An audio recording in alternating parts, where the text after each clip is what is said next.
Good morning, everyone. I am Dr. Donna Costello, anesthesiologist, and today we're going to be talking about malignant hyperthermia in the office-based setting and how to proceed if we suspect we have a patient who has malignant hyperthermia, and how to do a preoperative assessment regarding what patient diseases may precipitate an MH crisis, and also how to recognize it, either in the operating room or in the recovery room.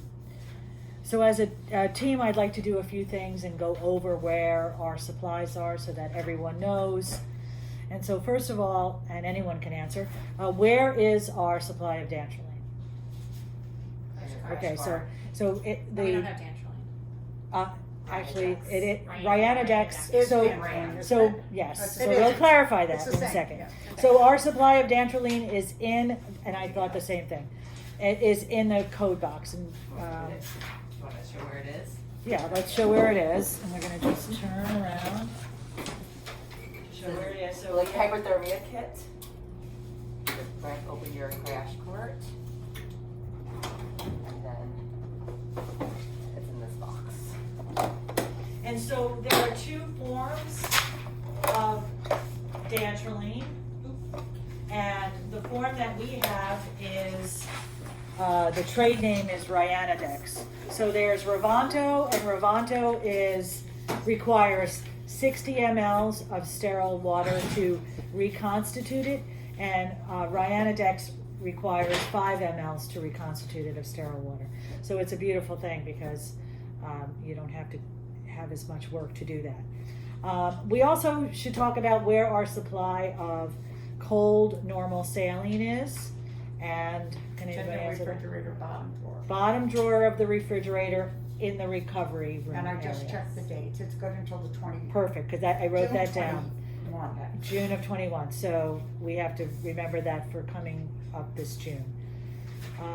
And our supply, Donna, I'm sure you'll know this, our supply of sterile saline, preservative-free to reconstitute It's right inside. is inside the box. So I'm gonna show the camera the beautiful box. Preservative. Yes, it We has had to a be hard time preserved. getting that, I thought. Yes, we did, but we do have it. So we have inside our box, we have our Oh, it's Ryanodex, the water, right? and we It's have not our sterile water. saline, it's Yes. water. I said sterile preservative. Okay. Sorry, Water. sterile water. I've been corrected, and rightly so. Okay? And this will expire, we always check the expiration dates of everything. Okay. So as a We have a general, lot more of that. say again, We have a lot more of that. a lot more of what? Just 3. You only have 3 because it's $7,000 or so for the, No, I meant of the water. of the Oh, you water? want Water, yes. Okay. Okay, so let's just go over general roles.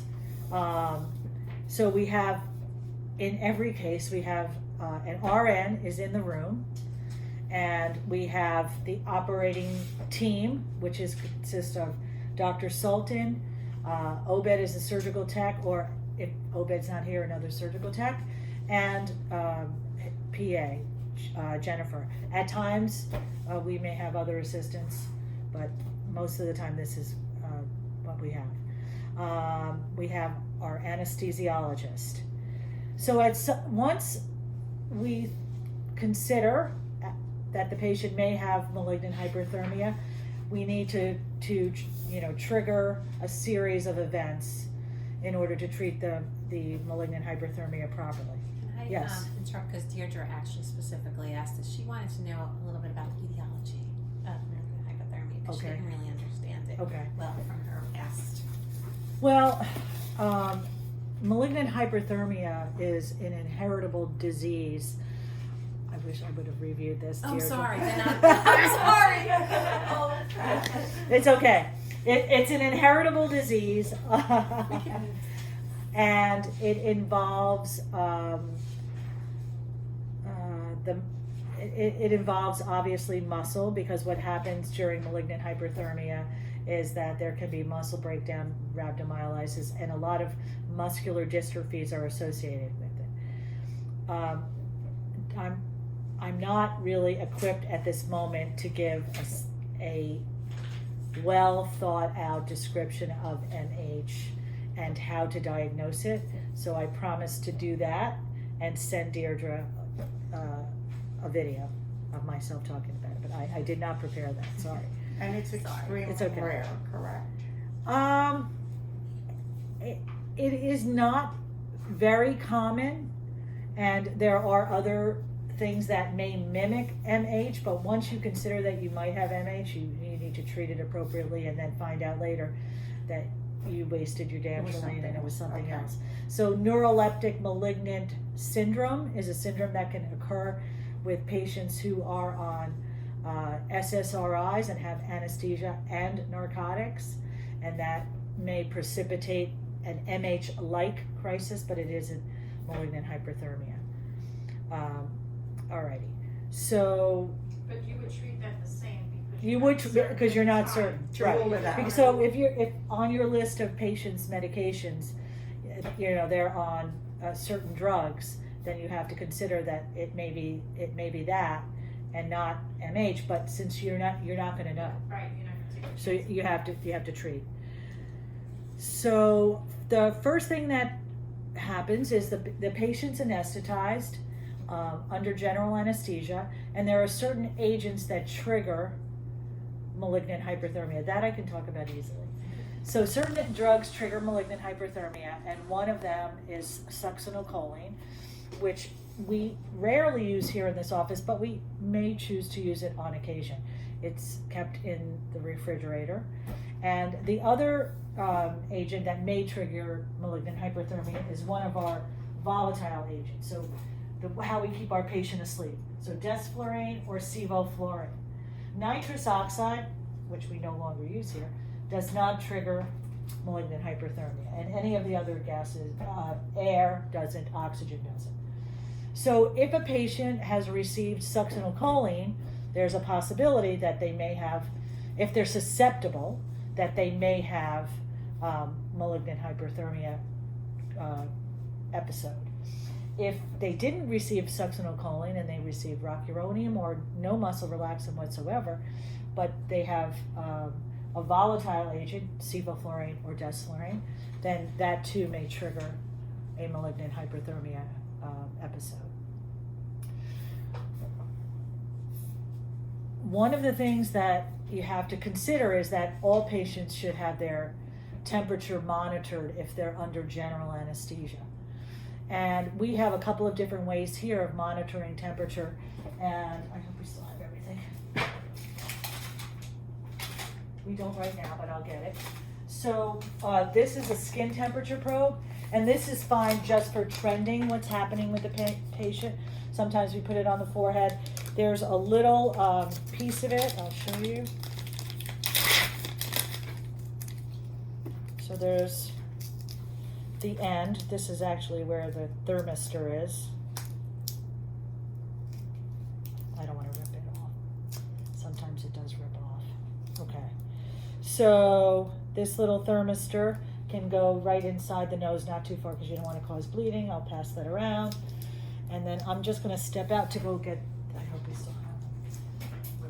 Would you stick this and then drip This this goes in? up the nose. But is it stuck with something on the face? It just tied up that. I don't remember seeing it. Yeah, a lot of times, in fact, most of the times it's in the nose. Most of the time it's in the nose. Yes.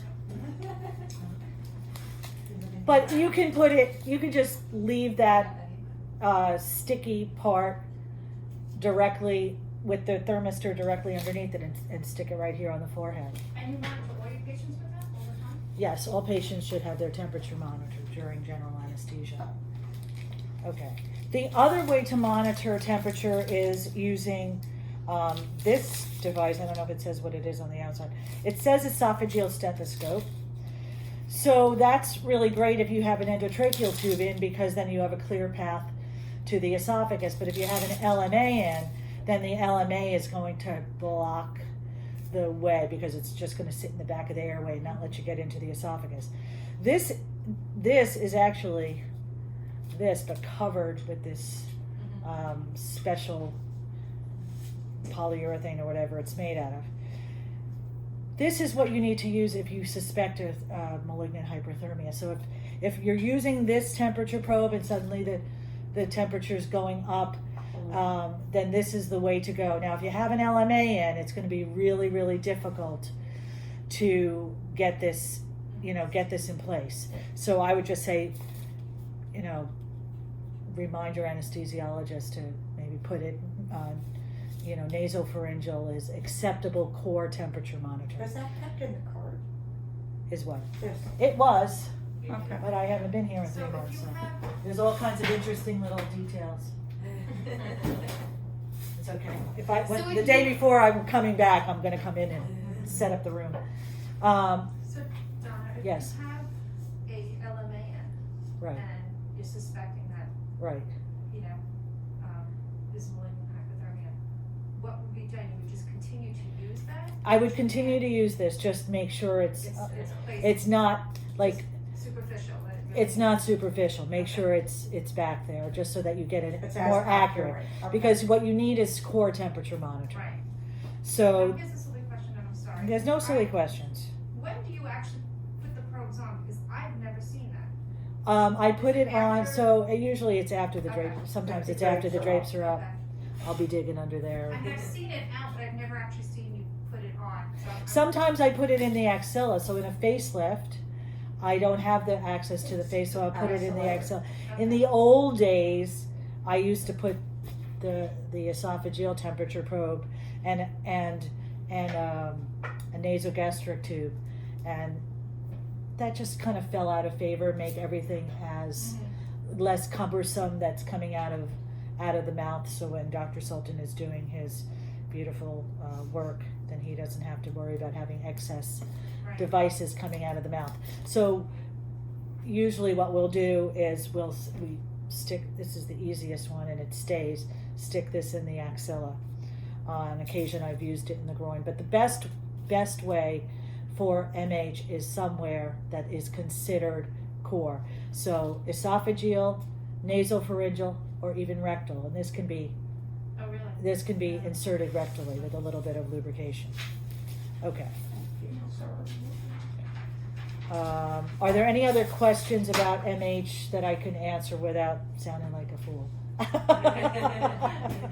I could cheat and use I already pulled up MHouse. If the patient's family has a history of Very MH. good. So we're going to talk about that in a minute. Okay. We're going to talk about what to do preoperatively.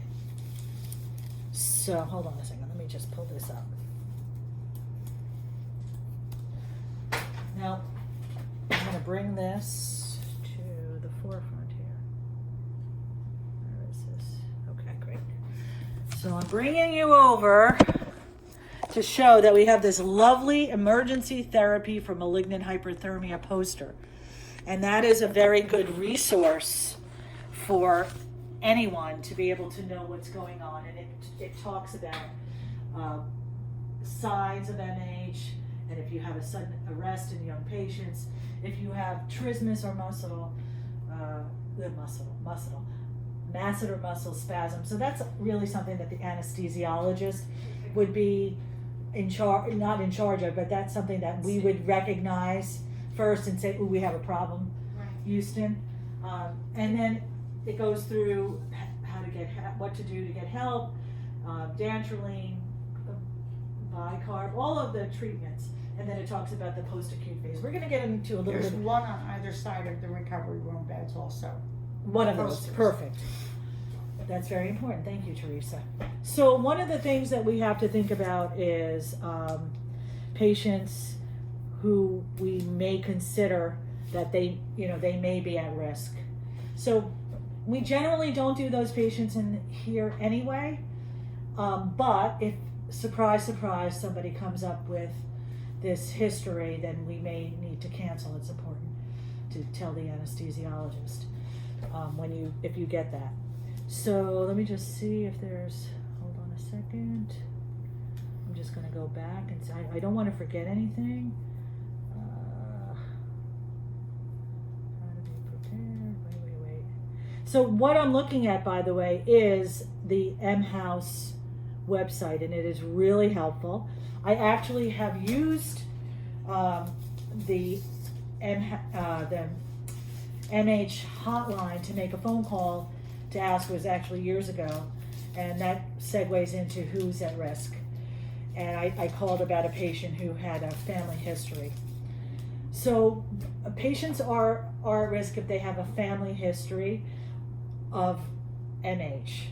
So this particular patient had, her dad was told that he had an MH episode during an appendectomy, and that he was treated with dantrolene, and the patient or her mother, I can't recall which one, presented that to me. Oops, sorry.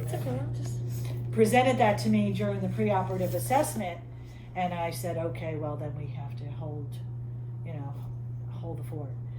And the reason why that's important is because it is a familial disease, and patients who have a family history have a higher risk of having MH. And I will promise you, I will explain all of that, Deirdre, in the future. It doesn't necessarily mean that patient will. No, it doesn't mean if you do not use triggering agents. So Got it. one of the important things to recognize is that, and this has been told to me by a couple of MH experts, is that there has never been a case of MH in any patient who, even though may have had MH in the past, or who has a family history of MH, of developing MH if they are treated without triggering agents. So that's why it's so important to get that history. So you can safely anesthetize a patient with a family history of MH or with a personal history of MH as long as triggering agents aren't used. There was some, Gases, right? that's, so no gas Yes. and no subs. No sucks. And you would definitely not do them here ever. Yeah, I was just. Well, we have steered away from that. Well, we don't have blood gases or. We don't have blood gases. I mean, if Why? you trust that evidence to say that if you use a non-triggering technique, then you should not have any episodes of MH, then you can do cases in the office, and there are office-based surgery suites with anesthesia that will do it. You know, the problem is that you have to have a clean machine. There's like a lot of little nuances, and I want to talk specifically to Marissa about getting to OBED to order we talked about this once, activated charcoal to clean the machine.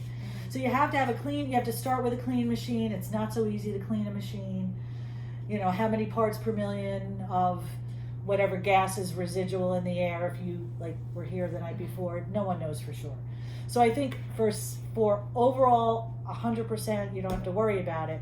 It's best to do it in the hospital if they have a family history of MH, or they have a personal history of MH. And if they have any diseases that have been linked with MH, the thing is, we don't do those patients with diseases linked with MH specifically because those diseases can be linked with other catastrophes that can arise. So patients with muscular dystrophy, they have airway compromise, you know, they're on a different level. So we do not do those cases here. So myotonic dystrophy, we did have a patient who, I believe we didn't cancel her, but we found out before. I actually got a little paper out of it. And we ended up doing her in the hospital, clean machine, non-triggering, and she did really, really well. So most of these instances of diseases linked to MH, we don't have to worry about it. But we do have to worry about if we miss it, right? If we don't know that they had it. So I remember one day the patient had all these negatives on her history. She didn't have myotonic dystrophy. She had some other muscular dystrophy, and that was an interesting conversation. Okay, so we talked about yes. Do we have that question on our I was just gonna questionnaire? say that. So I was thinking the issues with the anesthesia, maybe if I put in parentheses IE, malignant hyperthermia. Yeah, Well, I would probably say, so what we used to do is, in the old days, I think there was, did I ever give you that form? Anyway, No, I know. I have it somewhere. One of the things that we used to ask was any family history of high fevers or or family members requiring an unexpected overnight stay in the hospital after an outbreak. No, I was gonna say, they're gonna be coming out and saying, Yeah. what is this? Right. Yeah, let's Right. So I think if you're better off. Well, I do think I have, of the people that have told me that they have a history, most people tend to know. Right, Like, they if your do father know. had malignant hyperthermia, Yeah. They he's know. gonna So tell they'll you- write that Right, down. Yeah, right. Right, they know. People know. I They always mean, say to it's, me, Yeah, you either wouldn't know what it Yeah. was or I mean, several years ago, Patty, you probably could tell me better than anyone. There was a young girl who had either, I think it was a breast aug in New Jersey somewhere, and had MH, and I believe she died. Yeah, actually, there's a rhinoplasty here on Park Avenue. Wow. A kid in the Sephardic community. Yeah, Died. so They it's a didn't have- really They didn't have Dangeline, we love this. right. Well, that's the really You big have that's the to really ask big thing. patients if you had Well, a you don't have to have, anesthesia. you know, you. Well, we have a question on the questionnaire that says Oh. issues with anesthesia, but I don't know if it would Well, like family, you or want- family had so issues you- with They don't like the anesthesia. surgeries down. No, they're Yeah. horrible. Well, somebody who Some patients are well, terrible. someone who has had MH will know that they Right. have And will MH. associate But it we with should- anesthesia, you would Well, think? yeah, Yeah. they're gonna know that they had Mhm. MH. The other thing that is also important is someone who's had a heat stroke after exercise. I mean, they should know that, you know, when you ask them their history, did you ever have a heat? I mean, you shouldn't have to ask them, did you ever have a heat stroke Right. after exercise? That's kind of crazy, right? I'm going to take off my mask because I'm far enough away from you and I feel like you can hear me better. And we've all been vaccinated. And I think Fauci says it's okay, but I'm not sure. Because I get, He did, I read it He yesterday. did? I know, but he's so I'm shocked. confusing. Yeah. It's so confusing, yes. He said you could gather in little groups. Really? I heard it last night. All vaccinated. Happy Right. party. Yeah, they, Okay. that's what I heard. So it's important to know the history, and probably we should add to our questionnaire family history of anesthesia related complications such as high fever or unexpected overnight stay. Okay. Because you know they think if somebody puked or you know had a rash, then it, you know. Right. Sorry, I do have to answer this. Yeah, some people do that, which is helpful. Right. With the scopolamine patch, but that is where people write that. Right. They'll say that, but they won't tell But you they the will big tell you, stuff. yeah. Right, they love the nausea and vomiting. Right. Okay, so we talked about who's at risk, and so the pre-op assessment is really, really important. And now we can. Everybody's special right now. That's what it is. That's spam. Spam. That's even worse. So once you know that the patient has the potential for MH, it's a cancellation at this point. You know, I don't think we're going to change that in the future. I think we're just better off just staying away from it, putting it in the hospital, and not having to deal with it. There is a way to clean the machine that is, and I wrote it down, to order 2 pairs of activated charcoal filters. And it's actually on the MH website. So the website, let me just tell you what the website is. Hold on a second. There's a number here too. MHAUS.com. .org. .org, sorry. I can't, oh, there it is. Now I can see. No, the sheet. And that was email. It's in one of the packets. Oh, your packet. Did you No, pass out the packet? I emailed it all to you. Oh, okay, never mind. We don't use paper anymore. I forgot. Okay. I still like So it. once we get there, you know, then we have to consider strongly cancellation. I just wouldn't do it at this point. All right. So the patient has no history, no family history, no diseases that would lead us to suspect. We go ahead and anesthesia is induced, and Some of us just use non-triggering techniques, such as, I use propofol, a narcotic, and sometimes I use gas. Very rarely do I use succinylcholine. And I will actually tell you when I'm using succinylcholine, because I feel like I can't get this airway so easily, I have to use Sux. I think I've used Sux once in the office. So anytime you hear succinylcholine or you know that I've turned on gas, that's the time to make sure that we're monitoring our temperature with our trusty little temperature probe, either this one or this one somewhere. And it's not a bad thing to kind of look up and say when the patient is getting warm, because don't forget, we always put a bear hugger on the patient, and sometimes I put double bear huggers. On this monitor, you can set the alarms, but just be aware, don't expect it to alarm, because the alarms are set for very low and very high. And it's a really big pain in the ass to set it. So I do set it, but not everybody sets it. So it probably won't alarm until the patient's above 39. I'll look at it in a minute. So that's important to recognize. And if you'll see here, I'm going to just bring this over so our colleagues. So there in the corner, right here, is our temperature. And T1 and T2 just are recognizing which port is being used. Okay. So right now we're using T1, so you should see the temperature at T1. Very, very rarely I think I'm not getting there. Sorry, colleagues at home. I think I got it now. So very rarely will you, I'm like looking, where am I? Yeah, sorry, because I have it, but can you see? You know what? I think Somebody's hand. Yeah, I have to do it this way. It's okay. Perfect. I'm not going to point. I'm just going to let you see that I can't read backwards. Okay, so this is T1 and T2, so usually we use T1. On occasion, if T1 is acting up, I'll switch it to T2. All right, we don't use two temperature probes. All right, so that's where you'll look if you want to come and sneak a peek. Not a bad thing, as the nurse in the room. And as an ode to Anita Gallo, she used to check my blood pressure regularly. Not mine, the patient's. It's okay. It's okay. Not a problem. We're all in it together, right? So if you recognize, like if you happen to come over just to check and make sure your anesthesiologist isn't snoring back here, then and they're not, but they haven't noticed that the temperature is reading 39.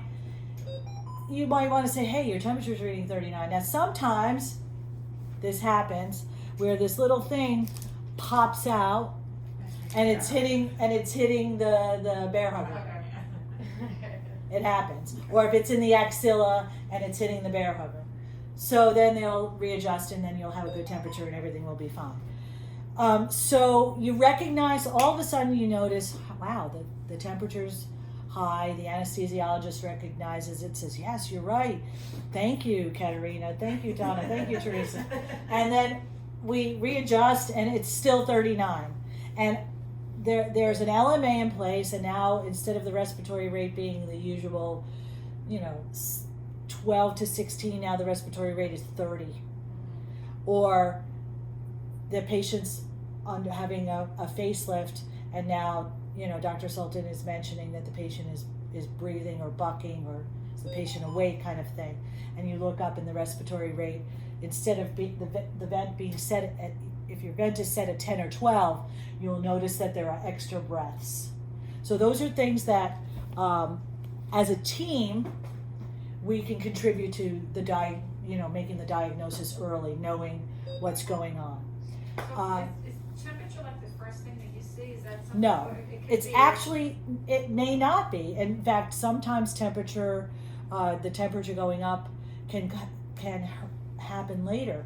If you think about cases where that may be more likely, that would be something like, huge, one of these, mommy makeovers where they're having first liposuction of their entire body, then the breast reduction, and then an abdominoplasty, and they're exposed. That lovely, AC behind blowing on my head is also my favorite. I haven't forgotten. Is blowing on the patient, and the patient is not. Sometimes I use the fluid warmer, and Second bear hugger. A second bear hugger, but they still get cold. They could be 34 degrees. But if suddenly it goes from like 34.5 to 37, that should be the wake up call. Right. So if I say the patient's cold, and then you come over and you happen to check on me and notice that the temperature is suddenly 37, 38, that's like, hey, what's going on? So as a team, we should all be paying attention to, because sometimes I'm doing 12 other things, who knows? Or somebody else is doing 12 other things. So we recognize it. We say, hey, I think we have something going on. The next steps are really critical. And so the first thing that should happen is, say it's the nurse that recognizes it either in the recovery room or in the operating room. Alert the anesthesiologist and say, hey, I noticed that the temp is going up rapidly, or the patient is hyperventilating and the temperature is not high, but it's higher than it was when they first came out. So that's another clue. Like if they're in the recovery room, and it can happen, is to recognize that after an hour, if there's suddenly, the respiratory rate, we always check that, which is great about this office. We have the end-tidal CO2, you can see what the respiratory rate is. So if the respiratory rate was 16 and now it's 30 or high 20s, and check the temperature, because I know there's no way to check it continuously. Just take a check. And now if you suddenly see, the patient's hot, take off the bear hugger, alert the anesthesiologist. Okay, so once everybody's alerted to, hey, we have a problem and it may be MH, then certain things have to get set in motion. I think the first thing to do is break open the code card and hand the anesthesiologist the box with the dantrolene. Just get that out and ready. I believe we could talk this out. This is important because I wrote how best to do things. So if there's a second RN present, like second case of the day, usually first case of the day, early part of the case, there's only one RN present. But if later in the day, there's a second RN, bring them in the room and say, hey, come on in, we may have an issue. But if there's only one RN, somebody has to call up front, and maybe, Patty, if she's here, Marissa, if she's here, can come on in and assist with things. So that's important. You need assistant. So how can the assistants come? Well, we got to start making phone calls right away. We have to start doing things. So the anesthesiologist has to, and the reason why I say bring that up here is because, we have syringes and everything here. It's easier. Bring it up here and start getting the protocol in motion. So there's a couple of things that sort of need to be done at once. The gas needs to go off. The surgeon needs to be notified to close. Stop, yeah. You need to close, right? You can't leave everything all open. The surgeon needs to be notified that they have to close. And the anesthesiologist, the nurse, who's ever more free, should call up front and, say we need help in here. If there's a second RN already here, then immediately call up front and say we need help. Now, this is the part where I say, okay, how best to do this? Because sometimes you're going to have patients in the office that are sitting in the waiting area. Sometimes you could have a patient in pre-op, so maybe that second RN is pre-oping. So if there's only two people not operating, the anesthesiologist and the nurse, as soon as we say this might be MH, break open the card, get the kit out, and then call up front and say, we need a second pair of hands in here. We may have a patient with MH. Stop Katerina, because you usually come in second, right? Stop Katerina from pre-oping the next patient. You don't call 911. You call 911, right? Yes, You do. you do call 911. That's on my list. So you have to something that Patty can work out is how to best handle Mhm. the patients in the waiting area, because if it's strongly, if you're giving dantrolene, that patient's going to go out the door on a stretcher. So I'll leave that to you to develop that protocol about how to best handle the patients in the waiting area. Okay, so the anesthesiologist stops all triggering agents. Off with the gas. I'm requesting, for who's ever going to be in here helping, to make sure that they turn off the gas. So just look over and say, hey, Donna, you didn't turn off your gas. Oh shit. And get propofol started. How do you? I don't even know how it's off. Like You how just would turn. to- So there's to turn it on, you press this, but to turn So it has to be on that white thing, like, okay, perfect. All right, So off. snap off, same thing with this off. Just, remind them to turn off the gas.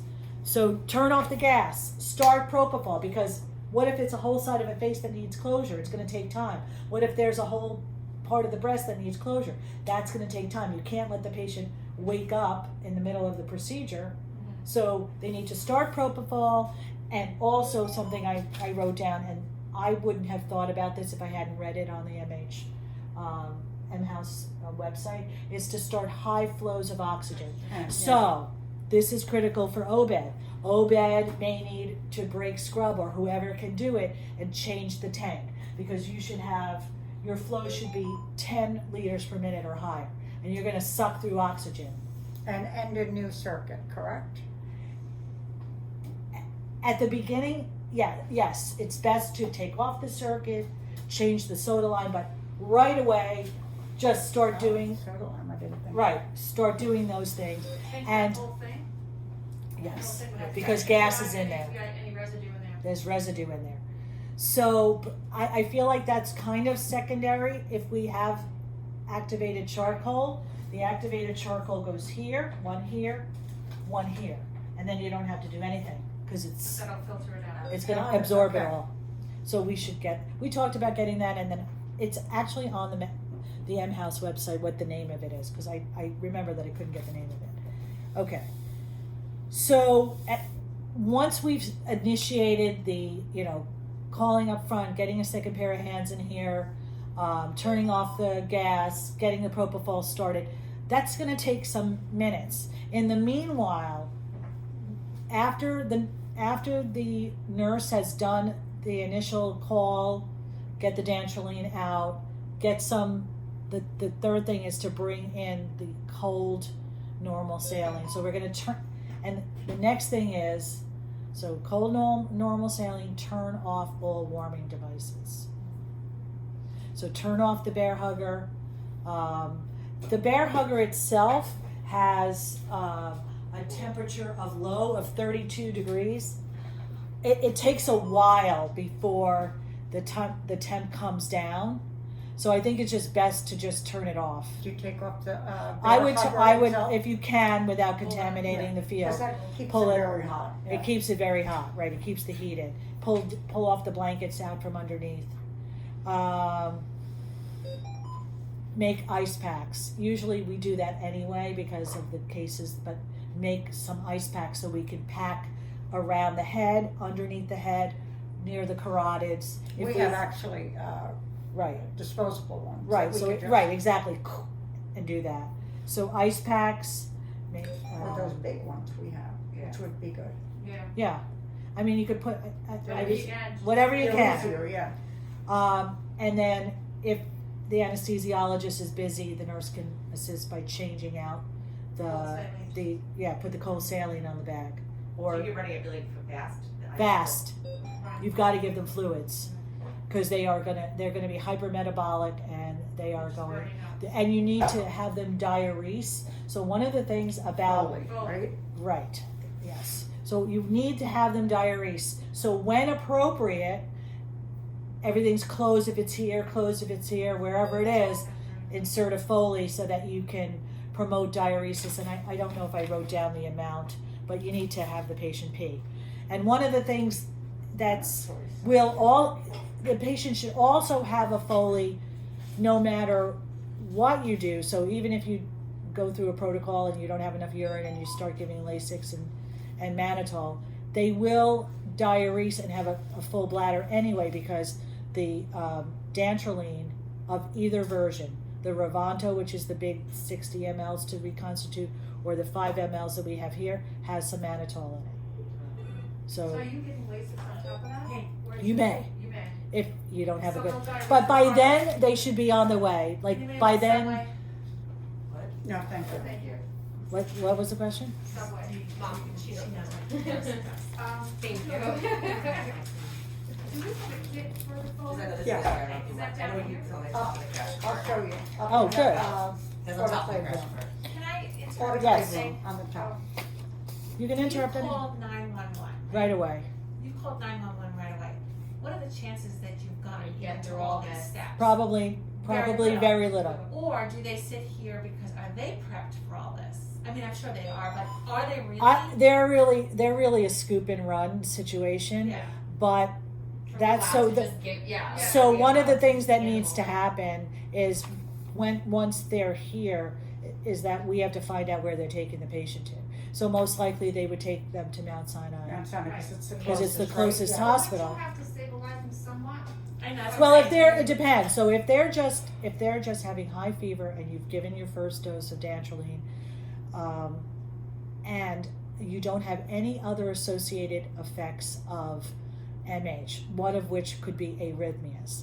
So one of the problems with the development of MH that leads to complications is that the patient is starting to break down their own muscle, and so they can have severe hyperkalemia. So one of the things I wrote down to add to our sim session, sort of, is to pull out the EKG machine, and everybody should learn how to use it. I mean, it's not simple. Versus this, you want the whole. You the- should the have, 12 you lead. should. You need a 12 lead. Okay. Pop it on the patient and just leave it on a Mayo stand, Okay. because you'll be, if you see something on the monitor, you can press start and you can see what it is. Because sometimes looking up at the monitor, you won't be able to actually determine what that rhythm is. Right. But a 12 lead will be able to tell Okay. you whether you're in a wide complex tachycardia, narrow complex tachycardia, because there are things that you may not want to do. So, as Patty said, if you call 911 from the outset the minute you think you have MH, chances are by the time you've given the dantrolene and started the cold fluids and closed, they're here and they're scooping and running. However, if you're not I don't know if it's really MH, and that does happen. I don't really know if it's MH, and you're like 20 minutes down the line of, I don't know if this is really MH. Could this really be MH? And 20 minutes later, now you're giving the dantrolene, and you're calling 911, and now you start having arrhythmias. It's right. It's better to just have everything. And what happens if I don't know. I mean, could they ever not show up? Could there ever be something going on? I just think it's better Is to. there ever I know they get them pretty quickly, but is that a waste of time going? Like, are you? No, they should go. They should go. They should you go. shouldn't be staying here and give next dose of dantrolene. No. Right. No, you could go with. You could take your dantrolene with you, Right. and that speaks to the next thing of transport. Let's just push that back a little bit. So things that you need to have available, because we don't know how long we're going to be here, is make sure we have bicarb, sodium bicarb, 8.4%, which we do. And so because we follow the quad ASF, we have all of these things. Dextrose 50%, I know that we do. Calcium chloride, I know that we do.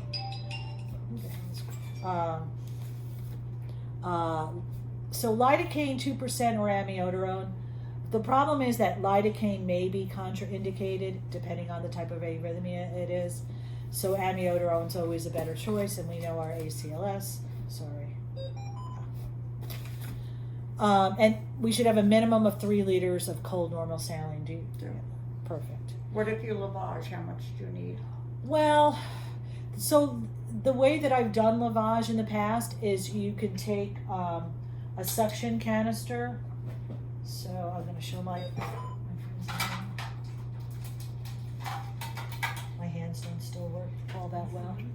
So you can pop the top off this, put ice, first put your bag of saline. If say you're running and you need more saline, you can pop a bag into there and then pack it with ice, and then you can do we have too many syringes? We do, don't we? Have some type of syringe, and so then you can just take it out and put the NG tube in and irrigate the NG tube, Oh, wow. and then suck it out, discard, go to your next ice cold, but it's better if it's ice cold. We could actually put food in the refrigerator in the autoclave room. Right? Yeah, you can keep them And you could anywhere use you the want, bottles. but you have to, yeah, absolutely. The irrigation, okay. So we have esophageal temperature probes, Foley catheter I know we have here, EKG stickers, I just, because sometimes we don't use the EKG machine and the stickers get a little dry. So that was something I thought. And I know we have a CVP kit, and I don't know I know we check the expiration dates however often, we just once a month, once every 2 Fridays, whatever it is. So make sure that it would be highly unlikely that any anesthesiologist would be putting in a CVP unless the patient became extremely unstable. So that speaks to before we can leave, the patient has to be stabilized. So let's just say, worst case scenario, knock on wood that it never happens, that you have a 75-year-old who's having a facelift and she's never had any surgeries before, rare, right? But let's just say that happens and she gets anesthetized, and now her temperature is 39.5 degrees, and all signs point to MH. And now things are happening, tachycardia, arrhythmias. So it might be the best way to handle things, to put a central line in. However, I think it would be really, really unusual unless you're getting to needing Levophed. Like, they'd have to be really unstable, like profound hypotension. Because most of the time, you can administer phenylephrine, which is a vasopressor, through a peripheral IV and be done with it.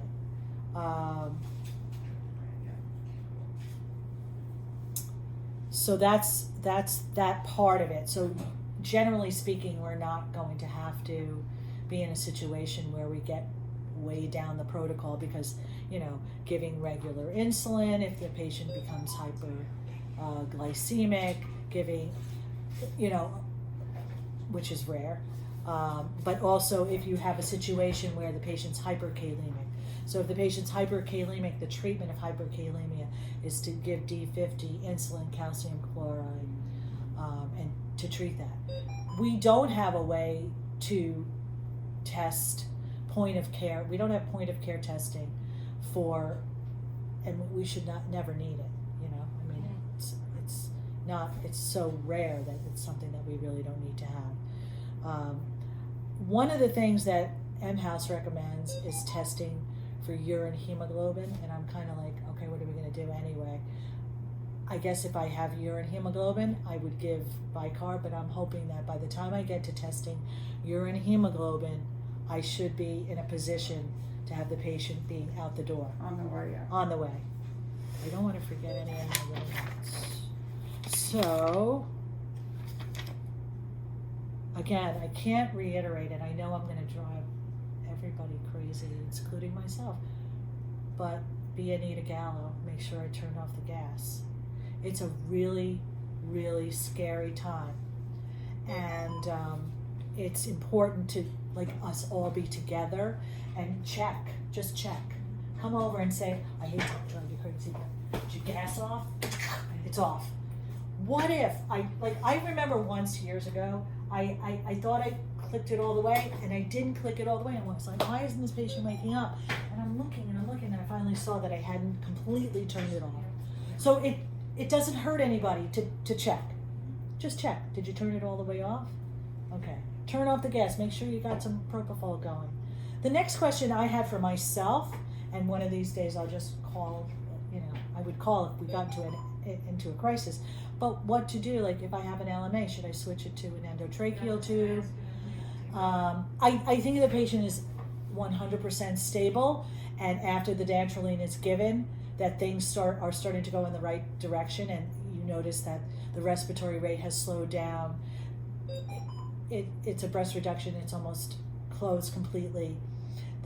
The dressings are going on. I think you could just take out the LMA and observe the patient and let them know what's going on once they're awake enough. So I don't think you need to, unless you have an unstable patient. If I had an unstable patient, I would just intubate. And if I had, the thing of it is like if you have a facelift, they're intubated anyway, but do you need to leave the tube in to transport? I think you still have to, go down that tree. Unstable, yes, leave the tube in. Stable, you can extubate them. I feel like the last time you told us that you automatically get on the phone with MH, Yes, right? So yes. are they kind of like dictating this They would help you to. through that? The problem with the problem with mHouse, not that it's a problem, but the caveat with calling mHouse is that they're going to want us to like check a blood gas. We can't check a blood gas. Right. They want to know what the potassium is. We don't know what the Yeah, potassium you're is. limited in terms of. They're limited in terms of what they're going to tell us to do. I think, so I would call them anyway, just so that for medical legal reasons, I called mHouse. I was on the phone with them the whole time. We put them on speakerphone. Dr. Sultan would be here. He could be the one talking to them, saying, my anesthesiologist gave that. We've done this. He could say, hey, Donna, did you, we can't check a blood gas, but how does he can be the liaison, so to speak. You need a liaison. But yes. Should we designate jobs to certain, like, I know it's not Teresa, it's circulator, it's Right. scrub, it's tech, it's, Well, Right. drawing Dr. up the Sultan. dantrolene and everything. that used to be a bigger problem because Right. it was so Right. hard. It's not an issue anymore because it's only Right. 5 mLs. But, like, it should be You have to that figure out the everybody weight knows and what their everything, role right? is, so nobody's doing the same thing. We're not running Because together. Yeah, Like, because totally you're Absolutely. nervous, everybody's nervous. Right. Like, should we say, okay, circulator should be doing this? Well, I did write Oh, that. they I should did be write doing that this. down, and we can like print something up Okay. where I wrote. So I wrote, RA in the room at the time gets the dantrolene out, notifies the front desk that we have a problem. Second person comes in. I wrote second RN or PA. Assist the anesthesiologist by making a cold IV bag, checking to make sure they have turned off the gas, getting ice packs. So yes, we can And do they're that. taking care of sewing up, right? So Right, they're yeah, taking we care of can sewing up. plug it. Once the drapes are down, I wrote somewhere, PA puts in Foley. Once the drapes are down, the PA puts in the Foley. I wrote, OBED may need to break scrub to turn on the oxygen tank. Right. I did write that down, and we can make it. Yeah, no, We that's can make it a helpful. form. No, but we should. But that's helpful because. Yeah. No, we should make it. We should make it be a formal thing. Okay, one of the things I wanted to tell you, see I have like it bolded. So reconstitute, we said sterile preservative free water, which is there. And so for a patient whose average of 70 kilogram, they need 175 milligram minimally. According to what I've read, just give that first 5 mLs. Okay. And then you can go down the path. Again, What's it mixed with? How much water? 5 mLs. 5 5 mLs. In each of those vials of sterile water is 10. So you don't make it up with 10, you make it up with 5. 5. Now, the newer formulation, which is the Ryanodex, which is helpful for us, each vial yields 250 milligrams. So that's over what we need for the average. We have a lot of 50 kilogram patients. The solution is orange colored and is opaque. So I didn't know that, and that's an important thing to know because you might be like, oh my God, something precipitated, right? And you'd be like, I can't use this, and you're throwing out God knows how. Expensive, yeah. Very expensive, like $2,500 out the window. So it's okay to be opaque and it's orange. Do not use normal saline. So say we run out, say this expires, we can't like throw in a preservative-free normal saline, okay? And we can't just use, LR from, no, it has to be that. Okay. So would you be better off using the expired sterile water then? Yeah, I would. In that case, I would. Desperate call, times called for desperate They measures. say you can use the first bottle even if it's overdosed. Yes.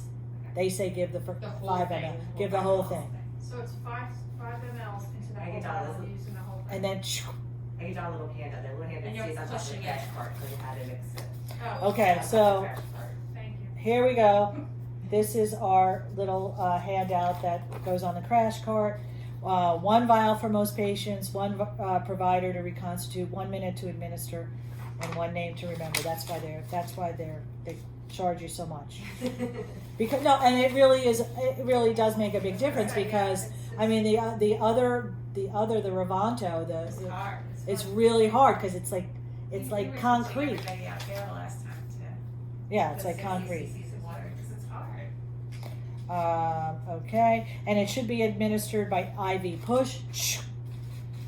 Visually inspect. Over 1 minute, is that what you were saying? It just says an IV push. It's saying like it takes a minute. Like Yeah. all of this, One like doctor, once. one And it's minute. Right. not dangerous if you'd have given it and it really No, doesn't like it does. No, it's not dangerous to give it if it turns out to be not. It turns out to be something else. It's right here. It's saying that just check, make sure there are no little particles. So it will be opaque, but you shouldn't see So flecks. here's a question for you. What exactly is it doing to, once you're injecting, what's it doing to the body? If not It's dangerous- stabilizing. It's stabilizing the muscle cells Breakdown, to okay. stop breaking down. That's essentially what it does.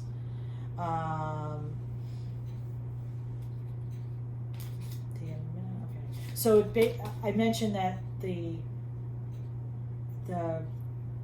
Ryanodex and the Revanto both contain mannitol, but and you asked me would I ever give Lasix or mannitol? I might, to promote that diuresis of 1 ml per kg per hour. But you're not going to be here an hour. But you want to see that as soon as you put that Foley in, You guys- after that first dump, you want to see that it's really Do we have dripping. any like recording thing to record? I was just wondering that, Like, like is you it- doing a code? Like you're doing okay, one. There, Donna, I think in her handout to us, I think one of the pages. Oh my God. There was Something like this, something. you mean like a diagram? Yeah. Like, no. Yeah, No, so no, you no. know, you Go have to go do in the it, later okay, pages. about Oh, yeah, this, the sheet, yes, yeah. There is a sheet. Yes, there is one. So there is a There's flow website, sheet yeah. that you Say can when we start, say. okay, we noticed the temperature at this time, we Yes. did this, Yeah. we put a Foley in, Yeah. we put ice on, whatever. Yeah. So that when we're passing off to the emergency. So I'm going to take back for everyone. Wait, I'm going to take back because I don't want to completely take back. I'm going to check. and- This is all very good, very nice. Very It's nice. on the website too, if you It's can get it to the website. basically, Yeah, it goes right down it. goes it down, So you you should get have whole that with saline. that, right? This is helpful because it Yes. gives you, Yeah. Yeah. Keeps you in order. Gives you a flow So, sheet. Yeah. Who So writes this down? The anesthesiologist? I think the anesthesiologist might be a little bit busy, but we can Right. write it as a team. Yeah. We could be it as a team. Like Right. the you nurse- say, how much did you give? All right. So honestly, I think everybody needs to take a look at it. Right. Because you're like, well, did we do this, and Right. that? Right. Probably Exactly. circulators, Exactly. too, wanna just 100%. take a look Again, at it's all about being a team. it. So I am going to retract slightly, not fully, my statement of giving the whole 5 cc's.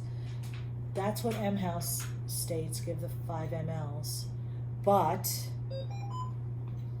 here on the package insert for Ryanodex, they say, and we do have a lot of 50 kilogram patients, to give 2.5 mLs.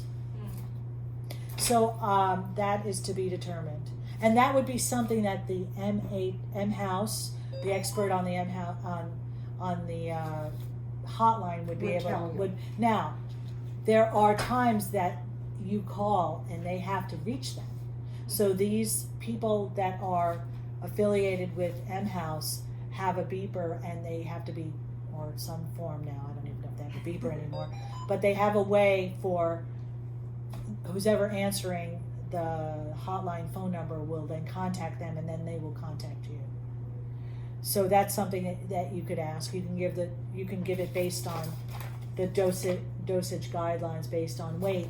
And then if things don't look that great, you can give the rest of it and then contact So you keep M-House. giving this until, it says until the patient is stable. You keep giving the right. Right, you keep on giving it until the patient is stable. So if they're saying 2.5, you start with that first? If the patient's, you go based on kilogram weight. But let me just see, hold on. This is the most I've talked in a long time. Here.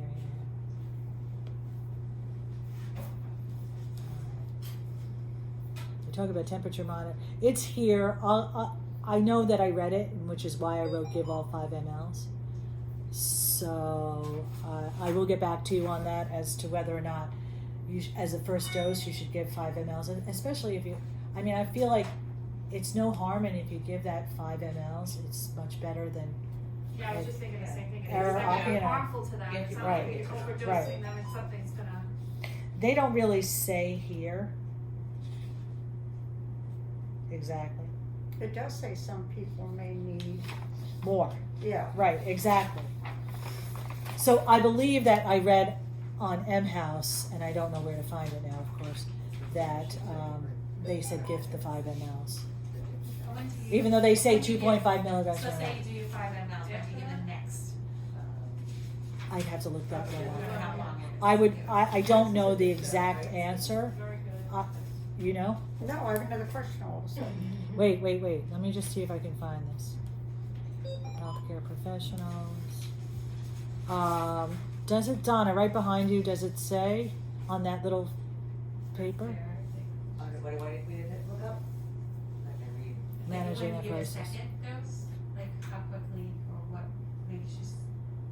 It says here somewhere.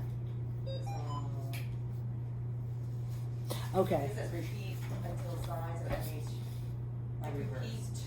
It doesn't- How quickly are you looking for a reversal, like after you first give it?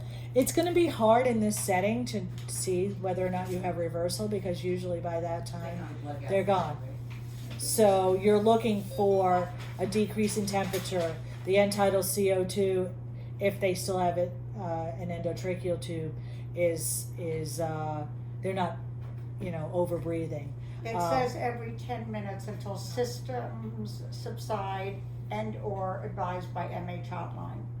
May require up to maximum dose of 10 milligrams per So kilogram. I'm assuming you're probably giving a dose to the EMTs. Yes. Because they're not gonna have that, right? Someone should go with them. I would say the anesthesiologist should.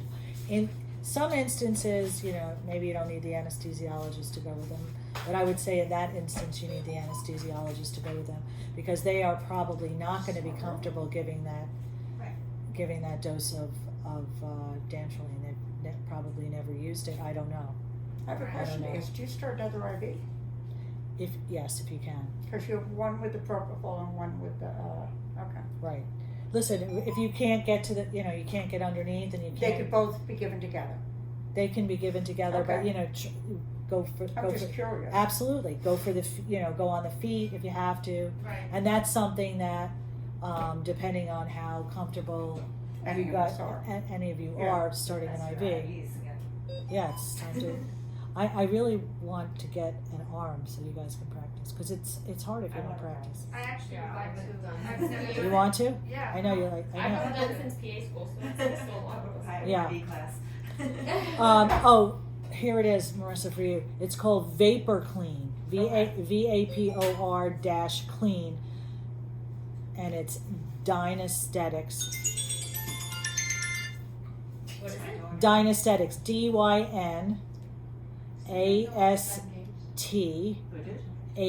DYNASTHETICS. No way. Obik got engaged. When? When? Over the weekend. Over the weekend. Really? Wow. Did he know that? Did he know He that? was very spontaneous. Yeah, he Really? was nice, yeah. Cool. Oh, nice. I don't want to forget anything. That's my meeting now. Oh, that's. What's that? Okay. So we talked about earlier in the first phases of things. It's best if we get those vapor cleans and you pop those babies on. So if it happened tomorrow and they didn't have it, you should change that. Yeah, so if you don't have the vapor cleans, you you should change the circuit. I'm gonna show And the you. soda line. And the soda line. And the soda lime. But you don't even have time. No, there's not a lot of time, that's what I'm saying. And then this piece, That's a soda line. this is, disposable not disposable, reusable corrugated tubing. And we have it in the drawer. So, the soda lime is this. Oh, okay. We have it That's soda lime. Yeah. in the drawer back here, in that closet. In that closet in the big box. Is it like Jane's soda line or anything? Okay, sorry about that. And then you would only change if you didn't I have can't see the anything. I got bigger. that on, I can't see. Yes. Yes, patient? Yeah. All right. Any other questions that you have, Marissa? No, I think for right now I'm good. I think that would be the only thing I would get. The active circle. Sounds good. And, obviously, we have all the other stuff. I'll be quick, it's just scar therapy. It's okay. Katerina, anything else? Patty? All of these good questions come up, and then you're like, I still have the question of what to do, should I pull the tube out? And that would be something, I would ask the M-House person.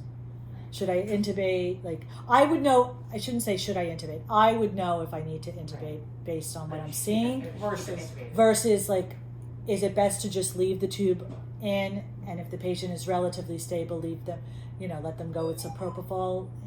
The EMS should be able to handle the propofol, especially if the anesthesiologist goes with them. And you would go with them, right? Yes, I think. Okay. I So think. all the symptoms, like temperature and all that stuff, if the recovery room nurse notices, if you haven't given any of the triggering agents, you're not doing anything, right? If the Correct. temperature Correct. goes up, you're thinking something else. I'm thinking something else. You're not even gonna protect like examination. No.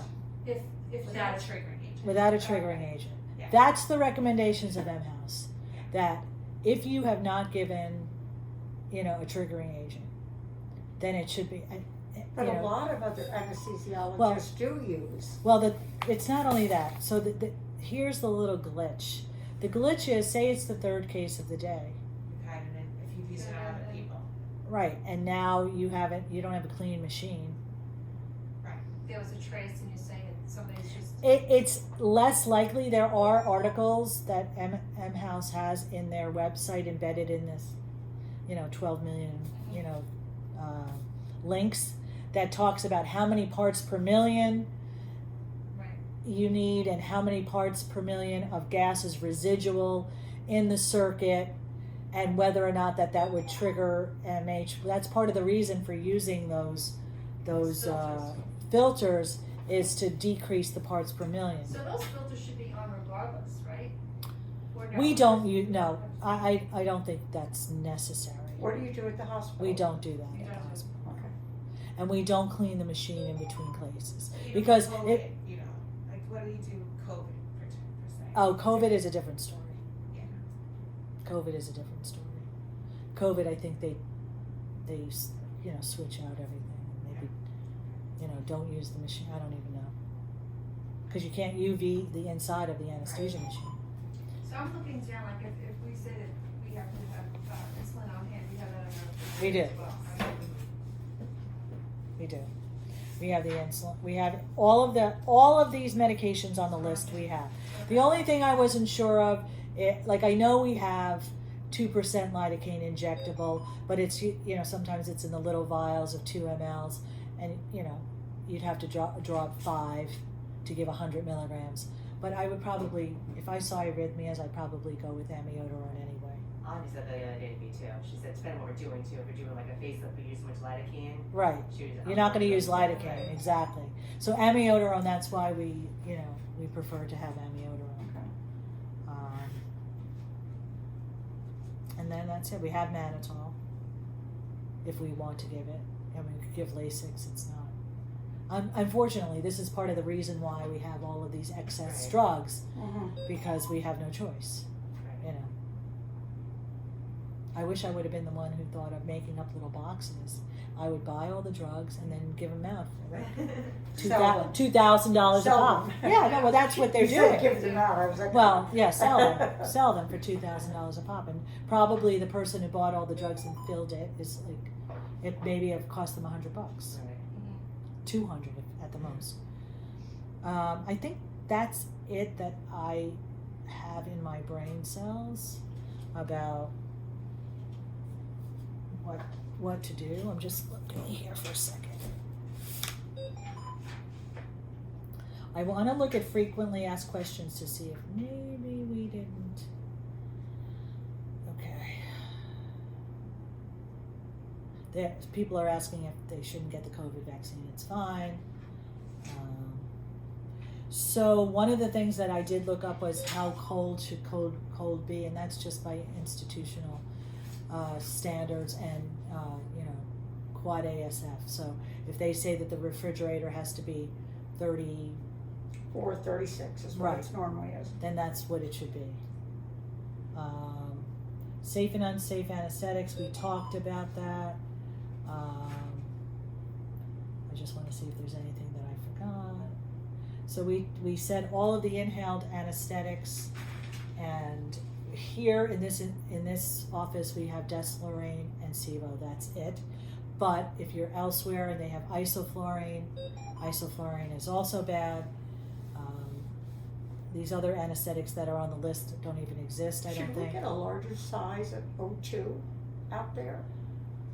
I think that tank is big So enough. we have the 3. Because if you have the 3, Okay. it should be good. It should be good.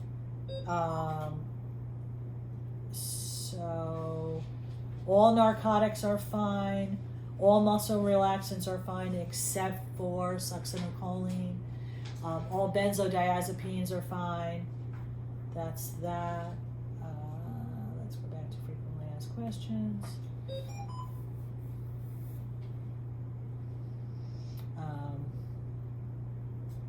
Who is susceptible? We talked about, right?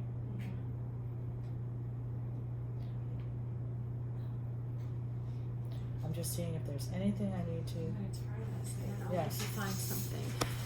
Let me turn it back on. Say bye, Donna. Bye.